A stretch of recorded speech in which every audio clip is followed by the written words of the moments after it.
नमस्कार दोस्तों, स्वागत है आपका आपकी अपनी यूट्यूब चैनल सरस्वत जी एजुकेशन में। जी हाँ, आज टॉपिक लेकर आए हैं सूफी आंदोलन। ये टॉपिक अभी जो परीक्षा होगी पटवारी की, उसमें ये एक टॉपिक है सूफी व भक्ति आंदोलन। और मित्रों, सेकंड ग्रेड है, कुछ अन्य प्रतियोगी परीक्षाएं हैं, उनमें ये टॉपिक है सूफी व भक्ति आंदोलन। तो ज़्यादा प्रश्न नहीं है, सिर्फ 10 प्रश्न आप लोगों के बीच में लेकर आए हैं। बिल्कुल मन लगा के इन प्रश्नों को देखिएगा। तो बात कर लेते हैं पहले प्रश्न की। सूफी आंदोलन का भारत में प्रवेश किस काल में हुआ था? तो पूछा गया है सूफी आंदोलन का भारत में प्रवेश किस काल में हुआ था। पहला ऑप्शन है मुगल काल, मौर्य काल, सल्तनत काल या गुप्त काल। तो इसका सही उत्तर हो जाएगा सल्तनत काल। तो सूफी आंदोलन का भारत में सर्वप्रथम प्रवेश सल्तनत काल में हुआ था। अगले प्रश्न की बात करें। अगला प्रश्न है, भारत में सूफी आंदोलन का प्रसार करने का श्रेय किसे दिया जाता है? यानी भारत में सूफी आंदोलन को किसने फैलाया था सर्वप्रथम? अब्दुल चिश्ती ने, मंसूर हलाज ने, मोइनुद्दीन चिश्ती ने या निजामुद्दीन औलिया ने? मोइनुद्दीन चिश्ती, निजामुद्दीन औलिया। तो इसका सही उत्तर हो जाएगा मोइनुद्दीन चिश्ती को। भारत में सूफी आंदोलन फैलाने का श्रेय मोइनुद्दीन चिश्ती को दिया जाता है। अगला प्रश्न है प्रश्न संख्या 3। सूफी मत में खानकाह किसे कहा जाता है?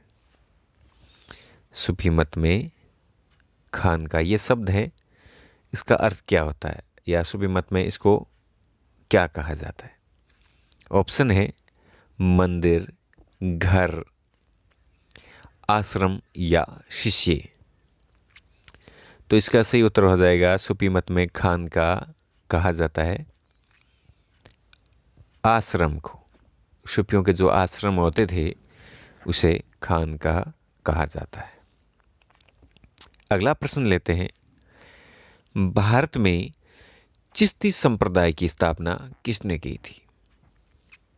यानी सूफी मत में अलग अलग सिलसिले हैं, उनमें चिश्ती संप्रदाय की स्थापना किसने की थी? तो इसका ऑप्शन है पहला निजामुद्दीन औलिया, हमीमुद्दीन नागौरी, मोइनुद्दीन चिश्ती या बख्तियार काकी। तो इसका सही उत्तर हो जाएगा मोइनुद्दीन चिश्ती। मोइनुद्दीन चिश्ती ने ही भारत में चिश्ती संप्रदाय की स्थापना की थी। अगला प्रश्न है प्रश्न संख्या 5।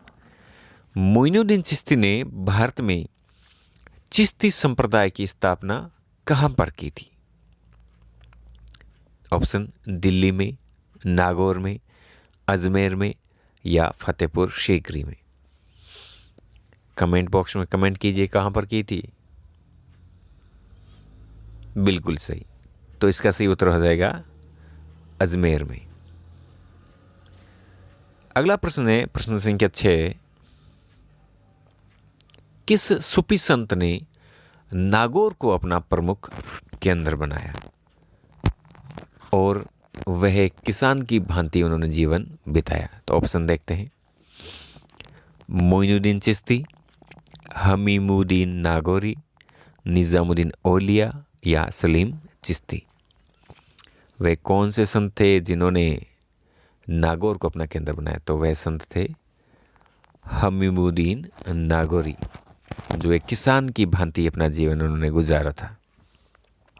अगला प्रश्न है, किस सूफी संत ने दिल्ली के 7 सुल्तानों का शासनकाल देखा था? मित्रों, काफ़ी मोस्ट प्रश्न है ये। किस सूफी संत ने दिल्ली के 7 सुल्तानों का शासनकाल देखा था? तो ऑप्शन है पहला बख्तियार काकी, बाबा फरीद, निजामुद्दीन औलिया, अमीर खुसरो। तो इसका सही उत्तर हो जाएगा निजामुद्दीन औलिया। निज़ामुद्दीन औलिया ने दिल्ली के 7 सुल्तानों का शासनकाल देखा था। तो मित्रों कमेंट बॉक्स में एक कमेंट आप ज़रूर कीजिएगा, बताइए किस सूफी संत ने दिल्ली के 6 सुल्तानों का शासनकाल देखा था। 6, 7 तो निज़ामुद्दीन औलिया ने देखा है और 6 सुल्तानों का शासनकाल किसने देखा था, इसका उत्तर कमेंट बॉक्स में बताइए। और 8वां प्रश्न है, ये भी बहुत ही महत्वपूर्ण प्रश्न है।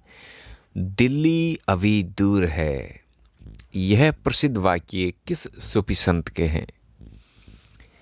बाबा फरीद के, निज़ामुद्दीन औलिया के, या नसीरुद्दीन महमूद के, या अमीर खुसरो के?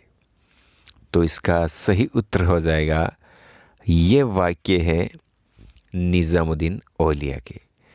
तो मित्रों बताइए कमेंट बॉक्स में कि ये निज़ामुद्दीन औलिया ने ये वाक्य किसके लिए कहा था या किसको कहा था, कमेंट बॉक्स में कमेंट कीजिए। और 9वां प्रश्न है, किस प्रसिद्ध संत को मोहम्मद गौरी ने सुल्तान उल हिंद की उपाधि से विभूषित किया था? सुल्तान उल हिंद की उपाधि से विभूषित किया था, बताइए। ऑप्शन पर चलते हैं। निज़ामुद्दीन औलिया, ख्वाजा मोइनुद्दीन चिश्ती, शेख बहाउद्दीन ज़कारिया, या शेख हमीमुद्दीन नागौरी? तो मोहम्मद गौरी ने ये उपाधि दी थी ख्वाजा मोइनुद्दीन चिश्ती को। और अब मित्रों आखिरी प्रश्न की ओर बढ़ते हैं और हमारा आखिरी प्रश्न है, किस सूफी संत को मोइनुद्दीन चिश्ती ने सुल्तान तारिकीन की उपाधि दी थी? तो ऑप्शन है फरीदुद्दीन मसूद, निज़ामुद्दीन औलिया, हमीमुद्दीन नागौरी और शेख सलीम चिश्ती। तो मोइनुद्दीन चिश्ती ने ये उपाधि दी थी हमीदुद्दीन नागौरी को। और मित्रों बात कर लेते हैं, एक प्रसिद्ध संत है ये भी, शेख सलीम चिश्ती। इसके बारे में थोड़ी बात करते हैं। शेख सलीम चिश्ती को कहा जाता है कि इनके आशीर्वाद से अकबर को पुत्र की प्राप्ति हुई थी। कैसे लगे मित्रों आपको प्रश्न आज के, कमेंट बॉक्स में कमेंट करके बताइएगा और वीडियो को लाइक भी कर दीजिएगा। अगर चैनल को सब्सक्राइब नहीं किया तो चैनल सब्सक्राइब कर लीजिए। और अगले वीडियो में हम आपको बताएंगे भक्ति आंदोलन के महत्वपूर्ण प्रश्न। धन्यवाद।